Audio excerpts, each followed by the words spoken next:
Fala pessoal, aqui é o Yuri de Itaí, fundador da LeanVC, para mais um episódio da terceira temporada oficial do podcast A Jornada do Sebrae Startups. Hoje estou aqui com um cara que eu acho fantástico, um cara super diferente, gosto muito de conviver com ele, a gente tem convivido mais recentemente, que é o Aurélio Araújo, CEO da Leadify. E aí, cara, tudo certo? Tudo bem.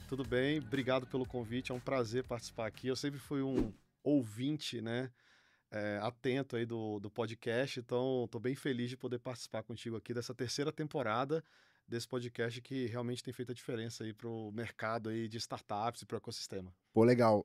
Espero que esse papo seja divertido, leve, não muito, para não dar ultrapassada, né? É verdade. Não falar muita bobagem, mas acho que sua história é muito legal. As etapas que você passou são muito interessantes e quero muito explorar esses pontos com mais detalhe, vamos dizer assim, e ver sua visão sobre essas coisas. Legal, vamos lá. Então, massa. Queria começar então, me explica uma história. Como é que você hoje é CEO de startup, investido por gringo e começou como professor de história? Ah, cara, essa história é muito interessante, assim, porque eu acho que eu e os meus sócios, né, os outros founders, a gente tem uma história em comum. Eh, a minha formação original é em História, a gente se conheceu dando aula, na sala de aula, e a partir dali a gente começou a promover projetos em conjunto. Assim, deu um clique, a gente se aproximou, ficamos amigos, e a gente se encontrou num momento de vida que cada um estava muito meio que parecido, todo mundo estava em algum momento, assim, de transição. O Alfredo tinha vindo de Goiânia morando com a tia, o Eldo tinha separado, eu estava voltando do exterior e estava na casa do meu pai. E a gente decidiu, cara, vamos morar junto, montar uma república. E todo mundo, tipo, tenta recomeçar. Acho que foi meio que assim, na amizade. E a gente já tinha alguns projetos de viagem com os alunos do ensino médio que a gente levava, né? Então era bem legal, a gente levava para Petrópolis, levava para Ouro Preto, para falar do Petrópolis, do Brasil Império, Ouro Preto para falar do Brasil Colonial, São Paulo e Foz do Iguaçu para falar do Brasil Moderno, né? Itaipu e a grande capital econômica do país, que é São Paulo. E eu acho que aquilo acabou movimentando a gente para outros pontos. E o Alfredo e Eldon já começaram algumas iniciativas com educação à distância na época, começaram a virar meio que referências desse assunto à medida que aquilo aparecia. E nesse apartamento, cada um tinha um trampo, a gente se encontrava à noite e a gente começou a fazer projetos juntos. E começou a estudar rede social, começou a estudar, na época, a transição do Orkut para o Facebook.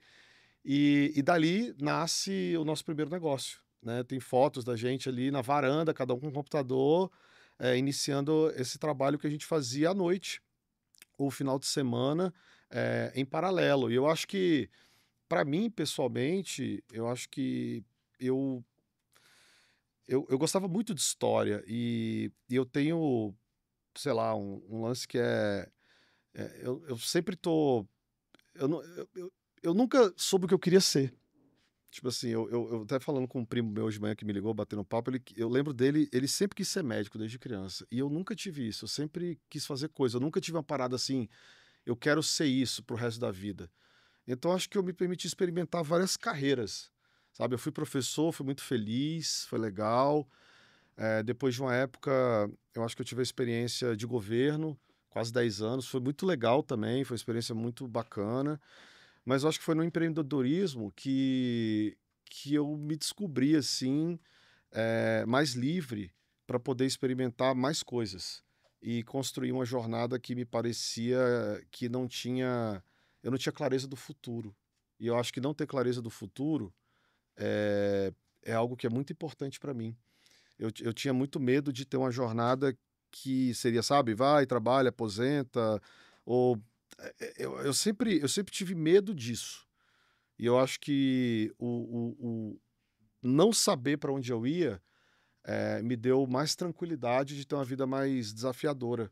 Então, acho que, de certa forma, eu acho que quando eu caí nesse caminho de empreender, eu me senti mais livre. Porque tem os desafios de empreender, mas ao mesmo tempo eu percebia que eu podia construir do jeito que eu quisesse, sabe, nas minhas regras, no meu jogo. E eu acho que é daí que sai um cara que começa como um professor de história E aí, ao longo da jornada, eu vou formalizando meu conhecimento no marketing, né? Então, anos depois, eu vou fazer um mestrado em marketing. Aí eu vou formalizar o conhecimento daquilo que eu construí. Até porque, sei lá, Yuri, em 2010, 2009, marketing não era novidade, não tinha curso. Era tudo fazendo, experimentando.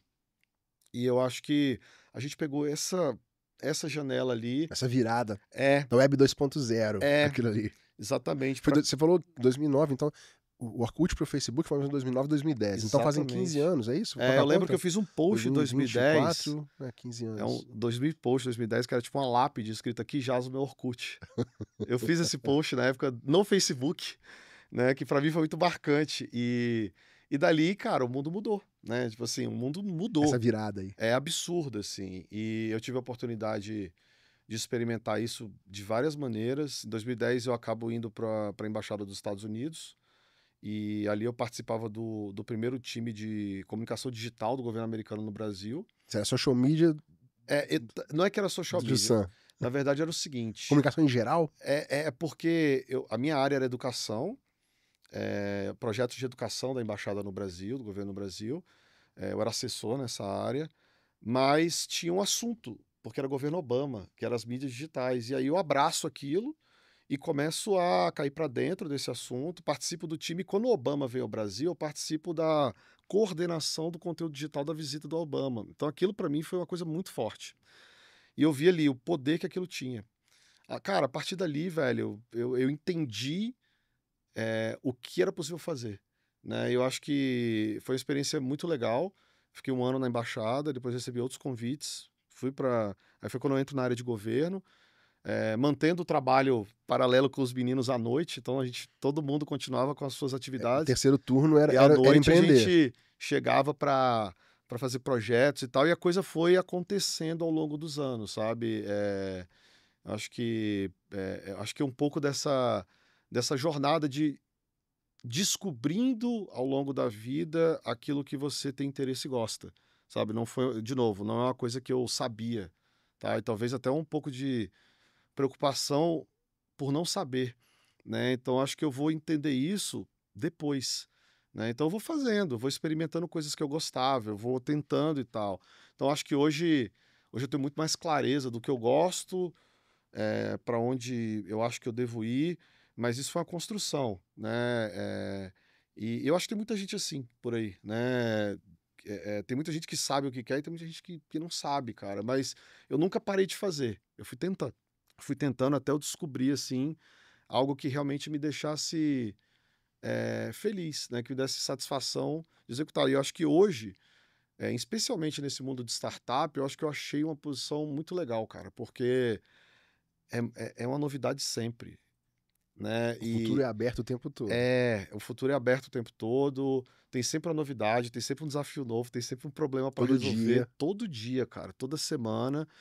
E eu acho depois, agora, né, mais recente, acompanhando, tenho falado sobre isso assim, tem muito a ver com a minha neurodivergência, né? Eu acho que o TDAH, por outro lado, acabou me trazendo a gostar da novidade, né? Eu acho que é a característica que a gente tem, gostar do novo, gostar de.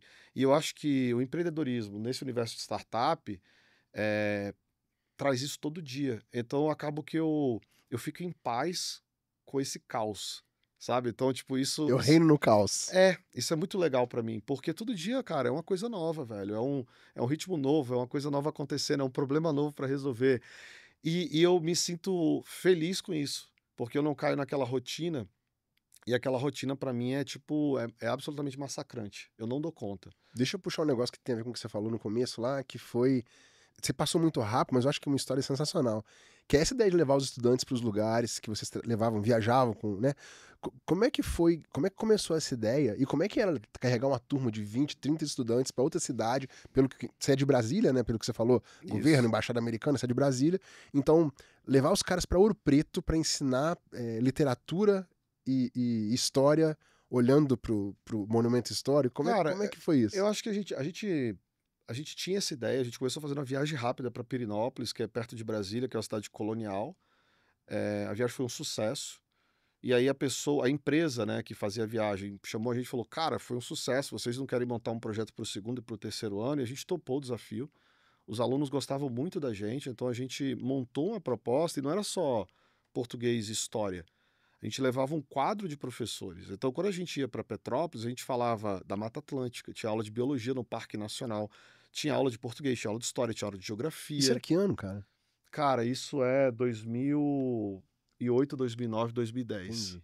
São Era durante o seu começo da vida empreendedora ali? Você estava eu exercitando isso ao volto para o mesmo tempo? Brasil em 2008, de uma experiência que eu Aham. passei fora do Brasil. Aí eu volto a dar aula. Eu comecei a dar aula muito cedo, eu, Alfredo Eldo, assim, com 18 para 19 anos. A gente sempre foi muito, assim, correu muito atrás das coisas. E a gente percebeu ali um projeto. E, e aquilo movimentava a escola, né? A viagem de terceiro ano dos alunos não era para ir para Porto carnaval nem Seguro, é. nada, era para ir para, tipo, São Paulo. A gente ia no Museu da USP, a gente ia na Paulista, mostrar o Brasil moderno, o Brasil pós eh, processo de industrialização tardio, o que representava isso. Depois a gente ia para Foz do Iguaçu para mostrar Itaipu, né, que é governo militar, né, as grandes obras, um pouco da Tríplice É, Fronteira. você concretiza tudo que o cara aprendeu em sala de aula na frente Cara, era dele. muito legal. Eu acho que os alunos tinham uma visão muito diferente das coisas. É uma pena que isso não. É porque também tem um custo, né? Acho que não é acessível para todo mundo e tal, mas que isso não foi incorporado como prática, né? Porque eu acho que a viagem é uma coisa que eu sempre gostei. A gente sempre viajou junto, eu e os meninos, a gente sempre fez mochilão. Já saímos de Brasília para ir para Buenos Aires de carro. Cara, você imaginar. Acho que viajar é uma parada que eu sempre tive desde menino. Meus pais sempre estimularam e tal. E depois que eu cresci, cara, eu passei, sei lá, dos 20 aos 30 anos viajando, né, fazendo coisas, né? Sempre trabalhando para pagar isso, mas viajando. Então, levar isso para a sala de aula foi muito legal. E eu acho que esse projeto foi um sucesso. A gente chamava de Clube da História. Não, já tive com você já na rua uma vez e uma pessoa parou e, cara, essa menina foi minha aluna. Direto os alunos de vocês param vocês na rua Não, e e, a gente tem e- alunos que hoje são colaboradores, que é muito engraçado. A gente tem alunos que a gente encontra em tudo que é lugar. Acho que foi uma fase muito legal de aprendizado. E a gente era professor, assim, que gostava de ser professor, estudava, fazia uma boa aula, é, sabe, conteúdo, tentava ensinar. Isso foi muito positivo pra gente. E eu acho que. Só que aí, cara, é aquilo que eu te falei, eu acho que a gente se permitiu mudar. experimentar. E aí talvez a sala de aula. Eu dou aula até hoje, né? Tem Tipo, o agora. MBA que você estava dando aula há Eu tô pouco dando aula tempo. no MBA de gestão de concessionária, que eu gosto pra caramba, foi um convite. Dei aula na faculdade lá em Brasília durante um tempo. Só que hoje, assim, mais no meu controle, são aulas pontuais, para turmas pontuais, de assunto que eu me interesso mais, não aquela rotina acadêmica que segunda a sexta, acorda cedo, corre de trabalho. Então, acho que aquilo prendia demais o tempo, e eu queria ser mais livre. E a sala de aula, apesar de eu gostar muito, ela já não atendia mais os meus Uhum, uhum. anseios. E aí eu fui buscar outra coisa para fazer. É, então você teve uma sequência de empreendimentos que vocês fizeram juntos, vocês estão juntos há 15 anos, né, como sócios, vocês tiveram hostel, café, e aí eu lembro que você teve a agência, né, de marketing automotivo lá, que durante a pandemia vocês tiveram que mudar tudo, Tudo, porque... Como tudo. é que foi esse trampo aí de... A gente tá empreendendo com uma agência com 70 pessoas contratadas, trabalhando pro Brasil inteiro, e a pandemia bateu. Esse já foi uma experiência de empreendedorismo bem mais forte sua, porque vocês cresceram bastante, que trabalham com grandes clientes, né? Essa jornada toda do... Começamos a trabalhar com marketing de 2009, 2010, entendemos, o cara entende de EAD, começamos a crescer isso aí e montaram a agência. Quando é que vocês montaram a agência de vocês? Foi que ano? Formalizando, assim? Foi 2012. 12. Março de 2012, a gente formaliza o CNPJ da agência. A gente vai fazendo um pouco de tudo, faz site, faz rede social. Aí quando começa anúncio, a gente faz anúncio no Facebook, também era novidade. Uhum. Começa a entender de Google. A Então gente foi mais ou menos 8 anos até chegar a pandemia, 8 anos de empresa. tem um marco aí, né? Que eu acho que primeiro é a gente começar a entender que o marketing digital era o caminho. Em 2017, a gente atende o primeiro cliente automotivo. E é nesse ano que a gente fala, cara, talvez isso aqui do mercado automotivo, né? O primeiro grupo de concessionários, eu falei, eu acho que isso aqui pode ser algo legal. Pode ser um PMF da minha agência. É isso. E aí tinha um ponto que era assim, eu sou fã de carro. Aí é outro assunto também. Você tem tatuagem no Eu tenho braço. aqui, Eu sou apaixonado por carro desde criança, eu adoro carro, adoro esse universo, adoro moto, motor, eu sempre gostei. Então, para mim, era um ambiente que eu me sentia muito bem. Tipo, sei lá, semana passada mesmo eu estava visitando um cliente em Marília e eu pedi pra fazer test drive, né? Os caras ficam, não, faz test drive. Eu adoro essas coisas. E aí, de novo, sabe quando você começa encaixando as coisas que você vai gostando? Cara, eu gosto de carro, eu gosto disso aqui, eu gosto de Gosto de empreender, marketing, gosto de gosto de aprender. marketing, as coisas vão começam a andar. E a gente começa a crescer legal de 2018. 2019 a gente fecha o maior contrato da vida, com um grande grupo de concessionários no Brasil até então.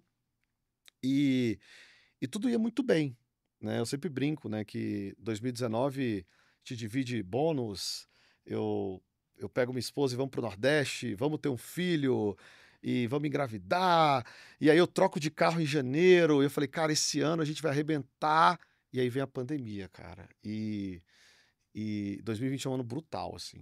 Eu acho que a melhor coisa foi meu filho ter nascido, fora isso foi um ano bem difícil, porque a gente já nessa altura tinha outros negócios. Vocês tiveram que fechar alguma coisa? Tivemos que fechar os negócios, demitir mais de 20 pessoas, botar o time da agência em home office, sem saber como seria o retorno. Era todo mundo presencial, Era todo praticamente? mundo presencial, a gente só tinha uma pessoa que ficava em Goiânia, Que praticamente é Brasília, né? que é do lado, mas assim, todo mundo sem saber o que ia acontecer. E todo dia, cara, a gente se reunia para entender o que ia fazer amanhã, sabe? Então foi um ano muito pesado, foi muito difícil. Mas, por outro lado, a demanda digital na pandemia cresceu muito. E a gente meio que não teve tempo de sofrer. A gente precisava, tipo, vender o que tinha das outras operações o mais rápido possível para se livrar daquele aumento de custo e de endividamento mensal que aquilo ia aumentando, porque, imagina, Brasília com o aeroporto fechado, não tinha prazo para retornar às operações, a gente com a cafeteria de rua, um hostel que dependia de viagem, a agência, sabe? A gente está fazendo um monte de coisa, e aí a gente fala, cara, vamos nessa, não dá tempo. Não dá tempo. E a gente a cada dia tomava uma decisão e a gente conseguiu, cara, atravessar aquele ano e sobreviver. Acho que é isso. Mas foi um aprendizado incrível pra vocês, né? Deve ser assim, impressionante. A necessidade... Todo mundo discute hoje, trabalho remoto, não é? Vocês ficarem em paz no trabalho remoto naquela época estão até hoje com essa Nunca mais cabeça, voltamos. Nunca porque mais voltamos, porque eu acho que a gente aprendeu a lidar com isso, entendeu que aquilo pra gente fazia bem, entendeu que para o time era interessante. A gente construiu uma operação que funciona efetivamente online. A gente contratou na época uma psicóloga para auxiliar a gente nessa jornada, né, focada em performance, para trabalhar a relação entre os sócios. Teve a saída de um sócio nesse meio tempo, que foi muito. No meio de tudo isso, a gente teve a saída de um sócio. isso é a Márcia que você tá falando? É a A Márcia. Márcia Paulo, né? Um Inclusive, beijo para um ela. abraço pra Márcia, Sempre cito que ela. apresentou a gente, né? Exatamente, foi ela que apresentou a gente. E a Márcia teve um papel fundamental, porque eu acho que ajudou a construir um caminho onde a gente podia tratar as pessoas no sentido de se relacionar com elas, criar uma performance online, criar pontos de contato. E hoje, cara, funciona muito bem. A gente hoje tem colaboradores em vários estados. O trabalho acontece e a gente tem relações com pessoas assim, no sentido de é tão intenso que parece que você tem convívio. E tem pessoas que eu trabalho há 4 anos que eu nunca encontrei presencialmente, mas eu confio, executa, entrega. E isso mudou pra gente o formato, sabe? Foi muito intenso. Foi um ano muito. Muitas noites sem dormir, né? Eu lembro, pô, esposa grávida, empresa fechada. Cara, todo dia a gente falava como que nós vamos. Isso é uma dor de todo mundo nessa época aí. Mas deu certo, a gente atravessou, a gente conseguiu sobreviver esse ano. E depois a gente cresceu bastante, sabe? Então, acho que a gente não é o único. Acho que a pandemia, pô, eu vi vários casos, né, de pessoas que tiveram situações muito mais complexas, porque a gente conseguiu administrar, sabe? Acho que o mais importante no meio da crise, a gente conseguiu administrar, a gente conseguiu estruturar, a gente também estava muito organizado administrativamente para poder usar os programas, captar crédito, fazer os planos de demissões dentro dos planos que foram criados à época pelo governo e tal. Então a gente conseguiu, e eu sei que tem pessoas com negócios que talvez menores, que não tinham essa estrutura, que não conseguiram.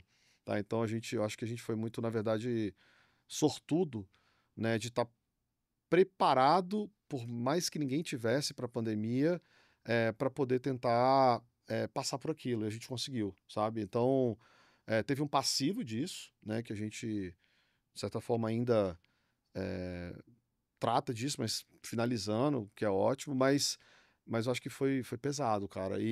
Mas teve a lição, sabe? Eu acho que forçou a gente a acelerar, né? E aí tem um ponto que acho que leva para a Leadify, que é a pandemia, eu acho que ela acelera a digitalização no Brasil e no mundo, né? Então você vê pessoas, por exemplo, né, mais velhas que não usavam determinados aplicativos ou compras online que passaram a fazer isso por necessidade de não sair de casa na pandemia, e o Brasil passa, né, e o mundo por um processo de aceleração digital de, sei lá, 50 anos em 5. Né? Aquilo que você esperava acontecer numa década, talvez a gente aconteceu no mundo em 2 anos. E para um negócio que operava no digital como a gente, né, nesse universo, acabou que foi o lado, né, do copo meio cheio. E aí a gente aproveitou isso para poder ir para frente, sabe? E aquilo que eu falei, eu acho que depois de 3 anos na terapia eu coloquei isso para fora, mas na época a gente não conseguia, Uhum. porque a gente só tinha que olhar para frente Não dava tempo. e tinha que seguir, cara. A gente tinha que sobreviver, a gente tinha que ir para frente, sabe? Então, a gente gostava muito do que a gente fazia, do que a gente tinha, era um ecossistema muito legal. Mas o mundo mudou e a gente teve que mudar juntos e olhar para frente. Eu acho que foi isso que aconteceu. Você falou sobre a Leadify agora, né? E eu tô pensando que, pelo que eu entendi, a sua agência funciona já ainda, o time toca a agência, vocês não estão lá mais full time como vocês ficavam antes, mas como é que foi esse embrião da Leadify e vocês fez uma pergunta, como é que eu vou escalar o que eu tô fazendo hoje? Como é que foi essa saída da Leadify de Cara, dentro da agência? eu acho que o primeiro ponto a gente chegou a ter 80 funcionários. E aí ficou muito claro para mim que no ramo de serviço, como agência, ter mais pessoas é algo que acaba sendo natural. Você precisa de mais clientes, aí você tem mais atendimento, Padrão mais de agência, né? é, Atendimento, produção, e, criativo. e eu achava aquilo muito grande e muito peso, né? Você tinha uma folha enorme, você tinha uma estrutura, muita gente que dependia de você, evidentemente. Instalava na sua cabeça, não escala? Essa coisa parecia pra você, claro, ou ainda Eu, não? eu acho que sim, eu já tinha essa visão de que era pesado e que a gente precisava enxugar, no sentido assim, cara, esse formato ele é muito pesado, é muito esforço para que essa máquina gire. Foi quando a gente se conheceu em 2021, né, através da Márcia, que eu falava, cara, eu preciso olhar para isso de outra forma, a gente precisa refletir, a gente discutia sobre isso, cara, tá pesada essa mochila, sabe? A mochila tava pesada. E a gente precisa buscar outros caminhos. E eu acho que nessa busca por outros caminhos é que surge a possibilidade de criar talvez um produto que dependesse menos do volume de pessoas e mais de tecnologia. A gente já tinha essa veia tecnológica desde o início, desde a época do EAD, né? A gente tinha plataformas de EAD discutindo, sei lá, construção de sites e tecnologia e coisas. E eu acho que a gente acabou pensando em como é que a gente pode criar algo que otimiza o nosso trabalho, otimiza o resultado do cliente e depende menos de pessoas e mais de tecnologia. É nesse contexto que a gente começa a pensar o que viria a ser a Leadify em 2023.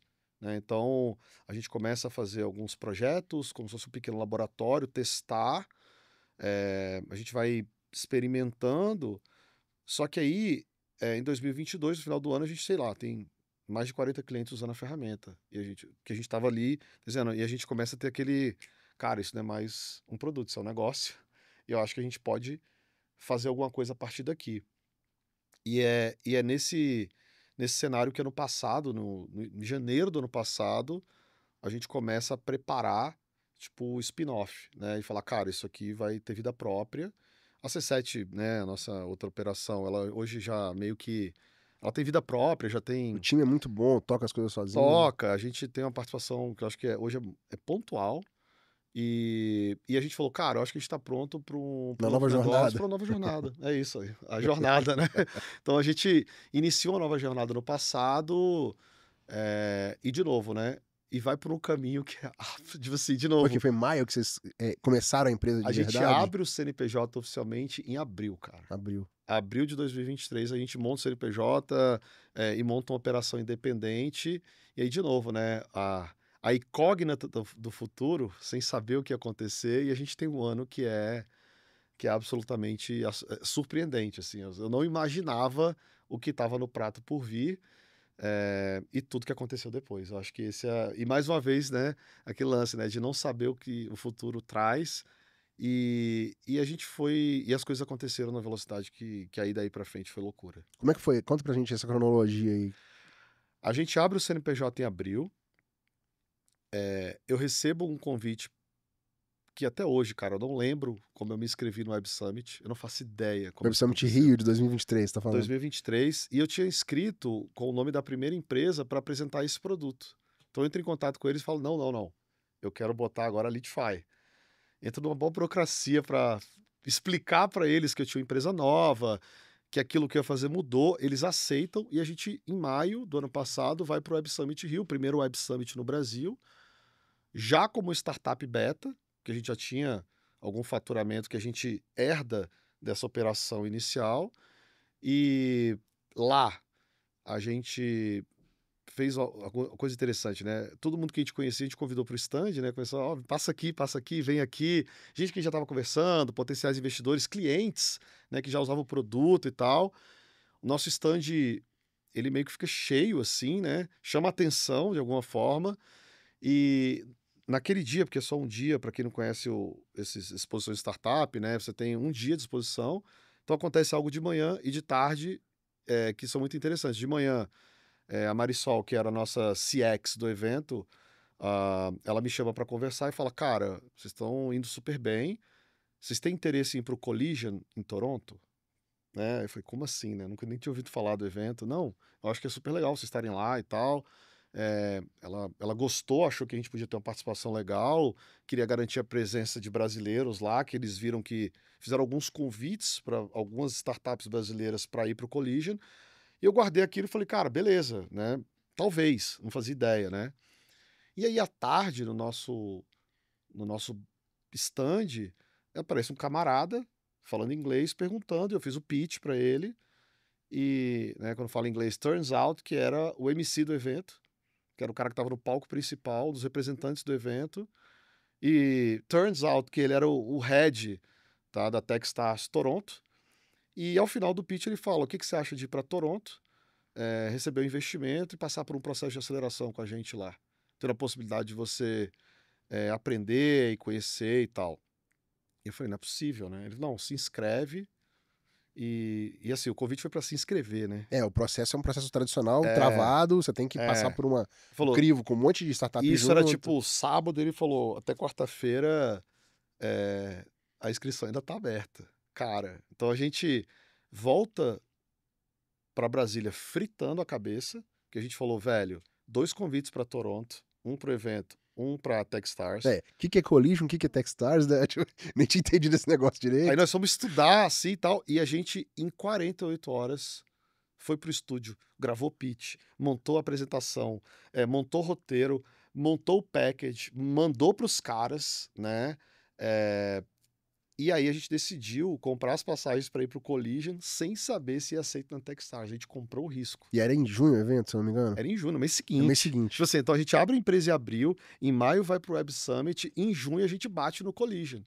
E aí no Collision, eu brinco que a gente fez barba, cabelo e bigode, porque além do stand, eu fui selecionado para fazer o pitch no palco. E eu fui o único latino do meu batch, né, da minha turma ali, porque eles dividem em vários grupos e tal. E também fiz mentoria, sabe? Tudo que o evento tinha para oferecer, a gente fez. E foi muito legal a experiência. Mas a gente também não tinha resposta ainda se a gente tinha sido aprovado da Techstars. E o cara tava lá. O cara tava lá.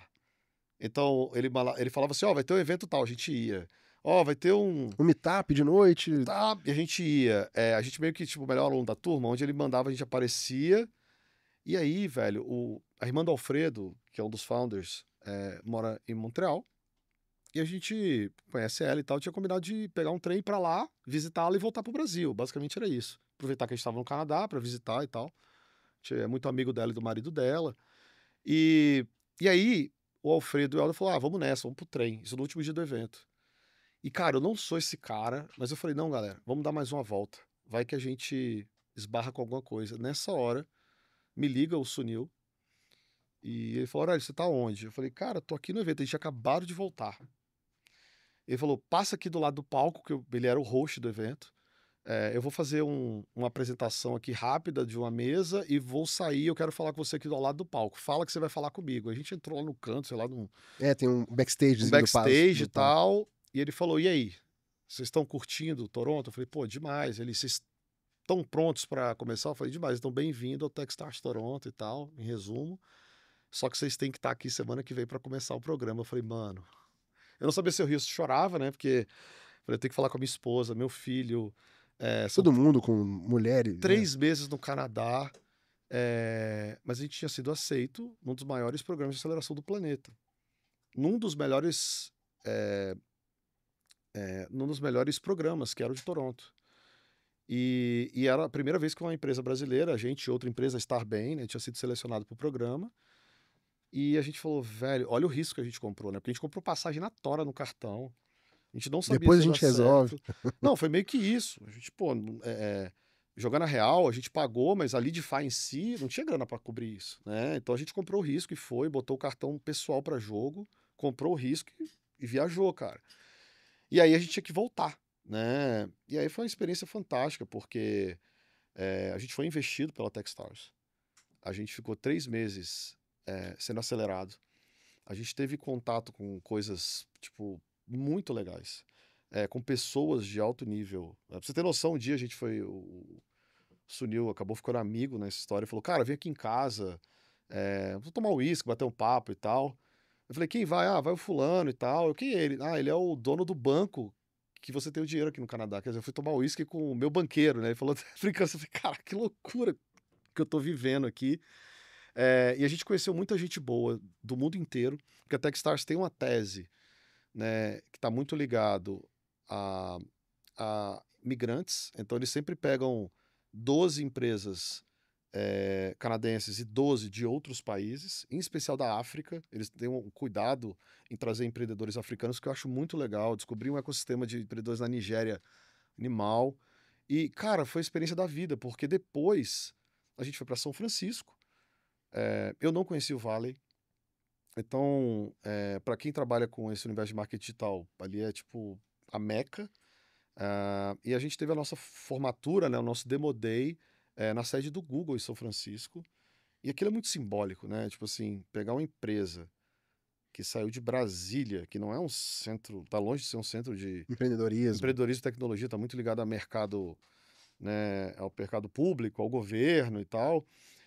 E a gente fazer assim, maio, né, vai para o Web Summit, junho, Collision, julho começa na Techstars, outubro eu tô na sede do Google em São Francisco.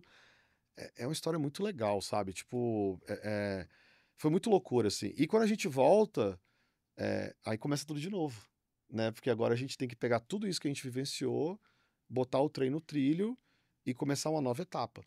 Mas eu acho que foi para quem nunca tinha vivido essa experiência de startup, a gente viveu algo extremamente acelerado, sabe? Não é comum, eu acho, para uma startup que tinha pouco mais de um mês passar por isso.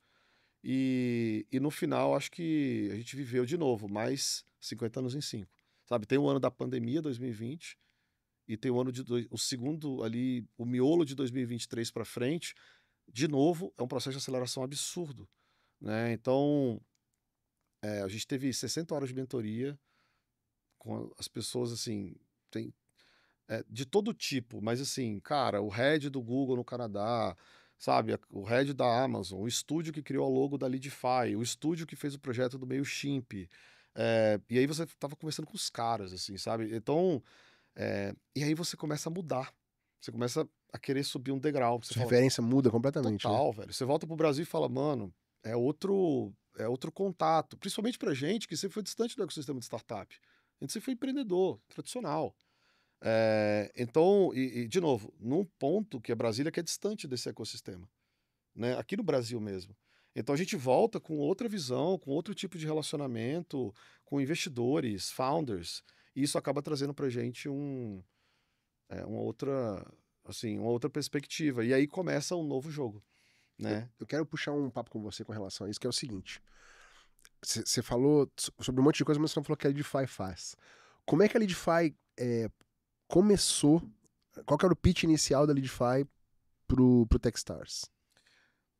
Era automação de marketing, né? A gente falava de Basicamente, era até um pouco confuso, Yuri. Eu lembro que o meu primeiro pitch, que foi no Collision, apesar de ter sido bacana, algumas coisas eu mesmo tinha dificuldade de explicar, sabe? Porque eu lembro que a gente ficou hospedado na Universidade de Toronto, que era hospedagem barata, Toronto é caro, e eu ficava andando assim, decorando o pitch, e alguns pontos eu falava, porra, não sei se é isso, não sei se é aquilo. Eu ficava. é, é, Com pouca maturidade de produto, você tinha que entregar eu tinha que uma entregar, empresa ali assim, no palco. o que que a gente viu que a gente tinha? E que isso eu acho que é muito legal, tá? Na perspectiva de ser um empreendedor tradicional, a gente tinha um produto que a gente sabia vender, e tinha cliente, e tinha faturamento. Então, cara, alguma coisa aqui é positivo. A gente não era um empreendedor de PowerPoint, a gente tinha um produto que tinha receita e tinha cliente utilizando. Mas era nichado no mercado. Nichado. Como é Então, que você explicava naquela o época? que eu falava? A gente basicamente automatizava anúncios online em plataformas sociais, Google, Facebook e Instagram inicialmente, do portfólio digital dos nossos clientes do mercado automotivo. Então, em especial, naquela época, focada nos seminovos. Então, Então, seminovo, concessionária, loja de carro usado, vamos dizer assim. ou concessionárias que tinham operações seminovos. Eu Uhum. lia aquele estoque online e eu conseguia automaticamente anunciar esses anúncios multiplataforma, que eu acho que já era um ponto muito interessante naquela época, mostrando o produto certo para o usuário certo e E fazendo o facilitando cara a jornada de compra vender mais. e individualizando a entrega desse anúncio, né? E quando você Então, chegou no Canadá lá, e você. Provavelmente a Techstars deve ter feito algum esforço para internacionalizar vocês. Você está no Canadá, tem 3 meses para sim, validar. sim, Como é que foi seu aprendizado? Assim, queria pegar um pouco por esse lado, né? Você, sem querer, foi confrontado com a possibilidade de internacionalizar sua empresa logo de cara, sim, né? Com 6 meses de empresa sim. formal. Como é que foi essa cara na porta que você teve aí? Como é que foi o processo lá no Canadá? Cara, primeiro que internacionalização, quando você tem uma plataforma SaaS como a nossa, mas que demanda algum nível de relacionamento e compreensão do usuário na ponta para você poder ter um perfil, ter um ICP, que também naquela época, vou te falar, o ICP nem era tão claro, tá? Porque até para isso a gente também, no processo de acelerar o crescimento, porque você está numa aceleradora, que é a Techstars, a gente botou muito cliente para dentro e a gente percebeu depois que não necessariamente eles tinham ICP. Vai virar churn, né? E virou, tá? E virou. Alguns, né, viraram porque a gente também não sabia, a gente estava descobrindo essa jornada. E outra, a aceleradora, ela por definição, ela vai te confrontar com a necessidade de crescer rápido. É Então, isso. você tem que bater 10% por E nós semana batemos, e pronto, sabe? A gente beleza. cresceu o que a Techstars nos cobrou, a gente entregou até o fim. Mas como é que Mas foi validar o cliente internacional? só que aí, por exemplo, o Canadá é um mercado muito tradicional. E sem um canadense é muito difícil, tá? O, Sem um... o cara de seminovo anuncia no Facebook lá? Então, eles usam muito os grandes portais, Portal. né? O AutoTrader, por exemplo, é um Que é tipo um exemplo Webmotos, aqui do gigantesco, Brasil. eles comandam o mercado. A gente teve reuniões com o AutoTrader, a gente teve reuniões e tal. E aí tem um ponto, cara, sendo muito franco, tá? O mercado canadense, em termos de marketing digital, ele tá atrás do brasileiro. A gente é muito mais agressivo nesse mercado. O primeiro que o mercado brasileiro é muito maior que o canadense, tá? Tem que deixar isso claro. A gente é o segundo maior mercado automotivo do continente, a gente só perde para os Estados Unidos. O mercado americano é extremamente maduro, mas ele não é simples de você entrar, porque ele tem muitos players. A gente teve no NADA em Dallas ano passado, antes dessa experiência, para entender que era o nosso mercado. E a gente visitou, cara, todos os 27 expositores que tinham da área de marketing digital no NADA, que é o maior evento de fornecedores para automotivo do planeta. A gente entendeu que o nosso produto era bom e que a gente não perdia para ninguém. Mas entrar ali é muito difícil. No Canadá, especialmente, a visão que eles têm ainda, sendo franco, é de 7, 8 anos atrás.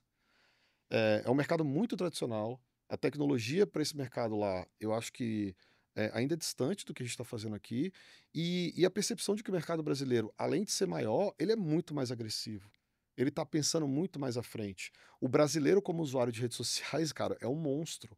Consome muito mais, utiliza muito mais. E a gente começou a perceber que talvez o caminho, que é o que a gente está fazendo agora, com o MVP que a gente está rodando em Miami, estava ligado a outra tese da Techstars que eu gosto muito, que é a tese da diáspora. Né? Você experimentar o produto no outro território com imigrantes do teu país que podem consumir isso lá fora. Vou dar um exemplo prático. Você tem milhares de imigrantes nos Estados Unidos e no Canadá. Nenhuma plataforma automotiva grande lá integra com o WhatsApp. E no Brasil, se você não integra com o WhatsApp, você nem começa a conversar. O americano não tem essa tendência. E o Talvez os brasileiro, latinos lá usam muito WhatsApp, mas então, indianos talvez, mas o americano de verdade não usa. exatamente. Só que o mercado imigrante nesses países é Gigante. gigantesco. Toronto mesmo é uma cidade, cara, internacional. Então tem umas dicas legais que você deu aí. Primeira coisa, né? Se vai internacionalizar e você não validar o seu mercado na tora, é uma furada. Você pode imaginar que o Canadá vai comprar SaaS porque você internacionalizou e colocou o SaaS em inglês, mas aquele usuário não está pronto para fazer isso e foi importante você ter essa sensação lá na ponta. Exatamente. A segunda coisa é você pegar caras do seu mercado, da sua cultura, que estão em outros lugares, que têm a mesma demanda, vender para brasileiros nesses lugares pode ser uma boa alternativa de complementar a receita. É mais barato porque errar em dólar dói. Uhum. A gente está com a moeda desvalorizada, 5,7, 6. Aí você vai montar uma estrutura de venda, você vai fazer uma. Você vai criar um custo fixo em dólar para sua operação que está começando, o erro ele sai muito mais caro. Uhum. Agora, quando você entende a tese da diáspora, é muito mais fácil você experimentar, por exemplo, numa loja de carros de brasileiro em Miami que vende em português. Pô, testa. E eu não estou dizendo que esse é o único caminho, não. Eu só estou dizendo que, para mim, faz sentido. Tá? Porque você experimenta, pô, rodou, funcionou, legal. Aí você vai fazendo as adequações, você vai gerando caixa, você pode até fazer experiências gratuitas também, mas o custo operacional disso é muito pequeno. Então, pô, deu errado, você testa de novo, deu errado, você testa de novo, tá tudo bem. Agora, não faz sentido, no primeiro momento, por mais que a gente tenha ido para Techstars, uma expansão internacional se eu não sou dominante no mercado brasileiro, que é o segundo maior da América Latina. Então, eu acho que hoje a gente entende que experimentar fora mostra o potencial global da ferramenta, mas eu preciso dominar o Brasil para mostrar a força do que nós temos. E a partir daí, dominando o Brasil, aí eu posso ter um caixa maior para arriscar lá fora, no mercado que a moeda é 5, 6 vezes maior que a nossa. Eu acho que Você falou caixa 2 vezes aí. Você tem caixa desse investimento em Techstars ainda? até hoje, Tem o quê? Um ano de. um ano. Cara, a gente tem um. A gente é um empreendedor tradicional, né? Eu tinha negócios, agência, eu nunca fui do universo startup. E quando eu fui para o Canadá, cara, eu vi, depois a gente foi para São Francisco, histórias, né? Que eu acho que é muito comum no mercado de startup, para mim era novidade, de startups que queimavam milhões por mês. Isso para mim não faz o menor sentido, tá? Mas é pessoal. Porque eu acho que todo negócio, né, daquele livro, né, que você sugeriu há muito tempo, eu li, a meta, né, é gerar receita. E como é que você vai ter uma empresa que está queimando caixa há tanto tempo, sem você estar focado em ter minimamente equilíbrio? Porque eu acho que queimar caixa faz sentido em algum momento, mas com foco em geração de receita e na busca do equilíbrio. A gente tem uma empresa pequena, mas que cresceu o faturamento 3 vezes, comparando 2024 para 2023. Nós ainda temos dinheiro do investimento da Techstars aplicado e eu estou break-evado desde junho. Então, assim, para mim é muito confortável, por mais que muitas vezes, não, às vezes você pega o dinheiro para acelerar, mas a que custo? Da diluição? Não sei. Então, eu prefiro ter a segurança de que a gente está fazendo um bom trabalho, até para mostrar para o investidor que eu sou responsável com o dinheiro dele, que a gente está usando esse dinheiro de maneira correta, que a gente que a gente não está rasgando, sacou? Que não tá pagando pra você aprender. Que ele não está pagando para eu aprender, que eu estou sendo responsável com o dinheiro que veio, na verdade, para poder crescer. E aí, você também se sente mais seguro para fazer qualquer tipo de captação, porque você sabe exatamente onde você vai gastar. E aí, quando eu chego e falo, cara, eu tenho empresa que eu abri em abril do ano passado com os meus sócios, uma startup, que eu tripliquei o faturamento do ano passado para cá, eu ainda tenho caixa do investimento e eu estou break-evado há praticamente 6 meses, eu dou segurança. Sabe? E aí, eu acho que o grande erro, talvez, de algumas startups é captar dinheiro para poder continuar existindo. Cara, negócio ele tem que existir porque ele fatura, sabe? E eu entendo que algumas tecnologias demoram anos para serem desenvolvidas e que elas estouram depois. Você tem, sei lá, o caso da Spotify, que até hoje queima caixa e que é um sucesso de negócio e tal. Mas eu acho que cada um tem uma característica e a nossa é diferente. A gente olha por outro formato. E eu sei que em algum momento eu vou ter que acelerar, queimar mais caixa e tá tudo bem. Mas eu acho que ter autonomia financeira me coloca numa posição de força na mesa de negociação, porque eu não dependo do investidor. Ele vem para complementar o meu trabalho, não para continuar fazendo ele existir. E eu acho que isso é algo que que eu valorizo, porque também a gente senta na mesa com mais tranquilidade. E a gente foi a única startup no final das 24 que encerraram o programa 2023 da Techstars que não abriu para investimento. E isso era novidade, parecia loucura. Vocês não vão captar? Eu falei, não. Por quê? Porque eu preciso. O dinheiro que eu recebi é mais que o suficiente para eu rodar por muito tempo. O Demo Day é todo focado em você abrir, é o melhor momento para você E era captar. muito engraçado, porque a gente conversava com os investidores, os gringos e tal, e os caras, e aí, quanto vocês querem? Eu falei, não quero nada, eu quero ser seu amigo, eu quero te conhecer, eu quero tomar um café, eu não Acho que quero... você sacou isso naquela época. Quantos investidores você tem na sua rede já hoje de contato próximo? Cara, que a gente tem contato constante são 62. 62 investidores que a gente constantemente mantém informado, toma café. Aqui em São Paulo mesmo eu tenho 3 encontros de hoje para amanhã com grandes investidores, eu mantenho o relacionamento com esses caras, a gente começou a lista com ninguém, porque eu não era desse mercado, e ao longo de 1 ano e meio, a gente fechou em 62 que a gente tem constante conversa, tanto de pre-seed como seed, inclusive investidores que a gente está conversando sobre a potencial Series A lá na frente. E legal você falar disso aí, porque eu sinto que vocês têm uns surtos, vamos dizer assim, de crescimento e de visibilidade do negócio para frente, né? Vocês meio que pivotam a empresa a cada 3 ou 6 meses, sempre buscando crescer em escala. E eu lembro que a gente conversou no início desse ano sobre a coisa de começar a escalar em 2024, e a gente teve aquela ideia do C-Level part-time. Lá, você quer falar um pouco sobre essa tática aí de não conseguir pagar ninguém caro, mas... Eu acho que, primeiro, né, eu acho que foi muito assertivo, tá? Porque o que acontece? A gente precisava de gente pró, sabe? Eu queria gente boa do nosso lado. E tem coisas que, cara, eu tenho que assumir que eu não entendo, sabe? A gente é bom, mas não em tudo. A gente entende de coisas, mas não da operação inteira. Então, vou dar um exemplo prático. A gente precisava de alguém para liderar a área de CS. E eu tenho uma prática, o meu conhecimento está muito ligado ao atendimento de agência. CS para SaaS é outro rolê. E eu não sou um cara que domina esse assunto. Mas, ao mesmo tempo, a gente não tinha caixa, respeitando o nosso orçamento, para contratar um head de mercado que ia custar tubos, executivo e tal. Mas eu conseguia pagar 10 horas desse cara, 8 horas desse cara. E aí, se essa pessoa está disposta e gosta do projeto, ela faz em 10 horas um estouro. E foi o que aconteceu. A gente trouxe o João, né, que é um cara fantástico, com experiência grande de mercado, CS Academy. Pô, o cara é premiado. Pô, hoje mesmo ele está Tá recebendo um recebendo um prêmio em prêmio. Recife, né? Dos melhores CS do Brasil. Cara, a gente foi buscando, ligando pra gente, né? Sem dica e tal. E aí caímos nele, mostrei pra ele o projeto que tinha acontecido. Ele falou, cara, eu topo. 8 horas. Cara, em 3 meses, a gente tem outra operação. Redução do churn a menos 5%. Hoje eu acho que está em 2%, tá? Cobertura de carteira mais qualificada, divisão, classificação dos clientes, Análise de cohort, eu lembro que você análise me de mostrou isso cohort, aí. cara, virou. Cara, e eu fui aprendendo, sabe, de ter esse cara do meu lado.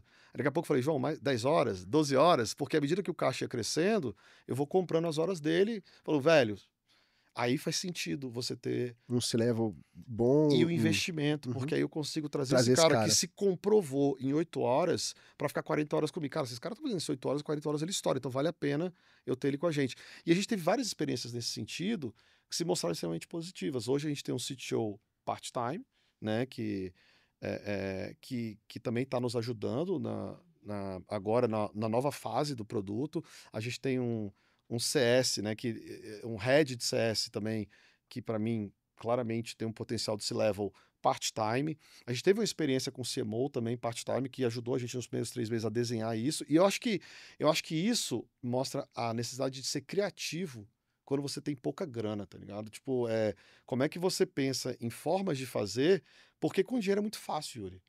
Pô, 3, 4 milhões no caixa, beleza, fica fácil. Você contrata os melhores do mercado e põe pra rodar. Mas com 2 meses de fôlego, você tem que Pô, sapatear. faz 100, mano. Sacou? Faz sem dinheiro, faz com restrição, acha os caras bons e coloca para trabalhar 8 horas, sabe? Faz isso funcionar, muda a operação. Eu acho que isso nos força a buscar soluções que talvez não sejam convencionais. E aí a gente sai da zona de conforto. E aí a gente está numa posição que é muito interessante. Existem vários fundos interessados no investimento, investir e tal. Então acho que a gente entendeu que o problema não é grana, não é captar. No nosso caso, é a gente poder fazer o melhor desenho para tornar essa captação o mais eficiente possível, e a gente vai fazer isso no momento que a gente entender que é a hora de dar esse próximo passo e ter muita clareza de todas as áreas da operação. E a gente, a cada mês, tem dado passos nesse sentido. Você tá com uma jornada nova aí agora, que é uma pivotada da empresa, mas começou a falar com empresas grandes e tem uma possível modelo de negócio enterprise para rodar com o mesmo produto. Isso. Como é que você vende a Leadify hoje? O que é o pitch da Leadify hoje? Sem muita preparação, assim? Queria que você... Não, eu acho que a Leadify hoje ela é uma empresa que opera no campo da automação de leads. Tá? A gente usa tecnologia, automação, inteligência artificial para poder automatizar a geração de leads para esse cliente. Então a gente consegue, a partir de dados, né, integrando o estoque dele de produtos, coletando dados informacionais sobre esse usuário, gerar um ciclo, né, que eu acho que seria a ideia de um novo funil. Até nas nossas conversas sobre o que seria esse novo funil, eu estava dando aula, acho que faz uns 20 dias, né? Foi até quando eu te liguei, falei, cara, eu tô fritando aqui numa coisa. E aí, naquela história de mostrar para os alunos lá, cara, funil de vendas e tal, ficou muito claro para mim ali que no meio da aula, eu falei, cara, tá errado. Eu acho que o funil de vendas digital ele tá longe de ser linear há muito tempo. Eu acho que pedagogicamente é muito legal para você mostrar para o aluno, né? As etapas de nutrição, né? A jornada e tal. Mas eu tive uma imagem na cabeça de um novelo de lã, sabe? O cliente entra aqui e sai aqui, no meio é um bolo, né? Então, quando você olha isso tridimensional, você vê que o cliente ele tem uma jornada hoje multipoint, né? Ele vai e volta, ele pode pular de uma etapa para outra. Não tem mais um respeito a essa linearidade. Eu acho que o processo digital ele tornou esse processo muito mais confuso. E aí ontem, então, o André me mandou um texto sobre o messy middle, que é o meio confuso. E o desenho, velho, que os caras fizeram é de um novelo de lã. Cara, eu fiquei de cara. Eu até assustei, porque eu falei, cara, era a conversa que a gente estava tendo. E a gente tem pensado muito sobre isso na Litify. Né? Quando você paga um processo onde você cria, né, é, um- um- uma jornada que você atrai esse cliente, que você alimenta esse cliente com dados, você mostra produtos, você atende, qualifica e depois você pode expandir esse lead para outros produtos. Acho que é uma jornada, tá? Que você constrói ali. E a gente está, nesse momento, discutindo muito sobre o que é essa expansão. Né? Como é que você pode oferecer cross-sell, upsell, outros produtos a partir dessa jornada. Então, a Leadify, quando eu falo com clientes enterprise, é acelerar processos de automação de leads usando a nossa tecnologia. Tá? E isso acaba trazendo um resultado de melhor custo, melhor conversão e mais inteligência de dados para o nosso cliente. E aí o mais interessante, para o pequeno e para o grande. O Enterprise, para a gente, é novidade. Eu acho que de 3 meses para cá começou a bater na porta. Né? Grandes empresas querendo fazer parceria, grandes empresas querendo experimentar a tecnologia. E isso acho que foi muito mais uma validação da nossa tese. Então a gente está avançando com alguns de mercados diferentes, o que é legal. A gente expandiu o que seria para o mercado automotivo também para o mercado imobiliário, mas entendendo que isso pode servir multimercado. Então a gente está olhando, nossa visão é um produto multimercado, capaz de utilizar automação de leads e essa nova jornada, né, como um processo que vai gerar mais resultado e mais eficiência focado na venda e na potencial venda. Que eu acho que uma coisa que até brinco com os meus alunos, eles falam para o cliente cara, marketing digital, jornada do cliente, até a gente falando do brand performance, né, da performance da marca, tem que estar focado em venda, tem que gerar negócio. Essa é a minha. Eu até brinco, né? Na Litify a gente está sempre pensando como é que eu gero negócio. Tudo que a gente faz tem que gerar negócio. Cara, vale a pena fazer isso? Não gera negócio? Então não faz. Tá caro, não funciona. Então acho que a nossa meta é aplicar essa tecnologia que a gente desenvolveu para poder gerar mais negócio para o nosso cliente, seja ele grande ou pequeno, através dessa jornada, tá? Que eu acho que isso acaba projetando a Leadify para um campo um pouco diferente, né? A gente não substitui ferramentas do mercado, a gente se integra a elas.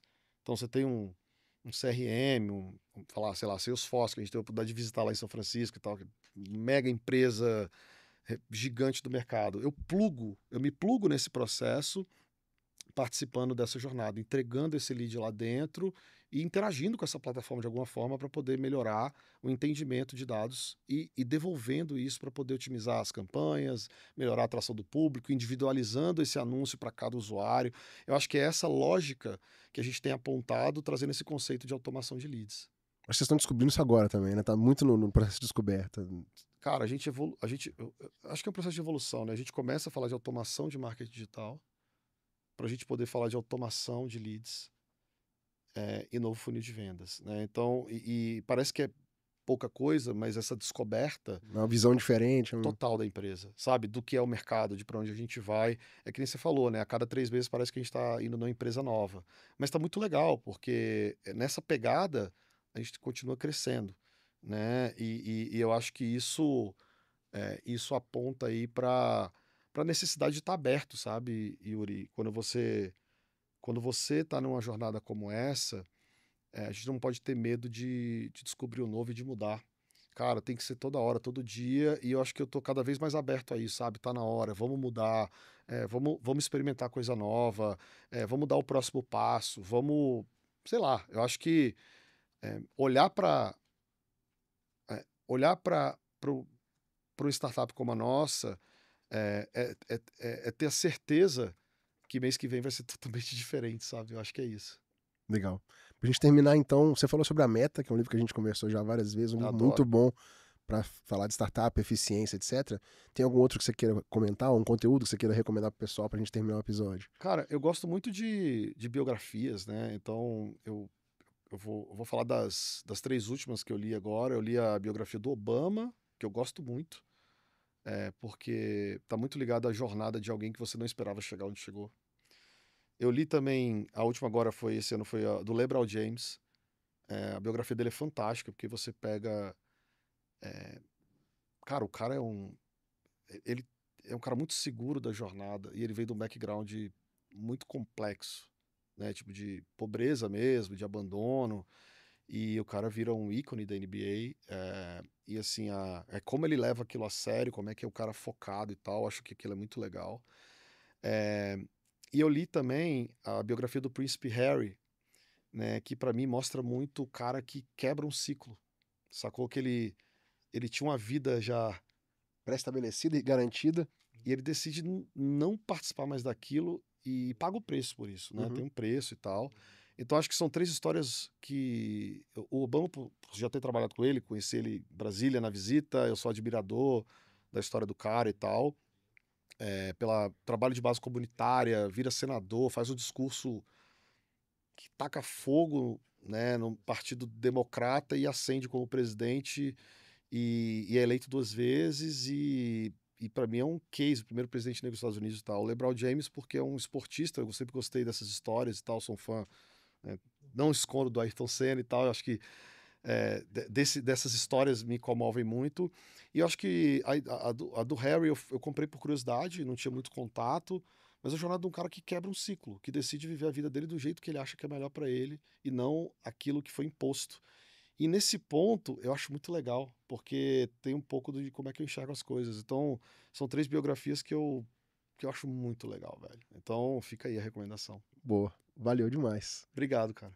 Ô, gente, então é isso. Mais um episódio do podcast A Jornada. E a gente se fala no próximo. Um abração.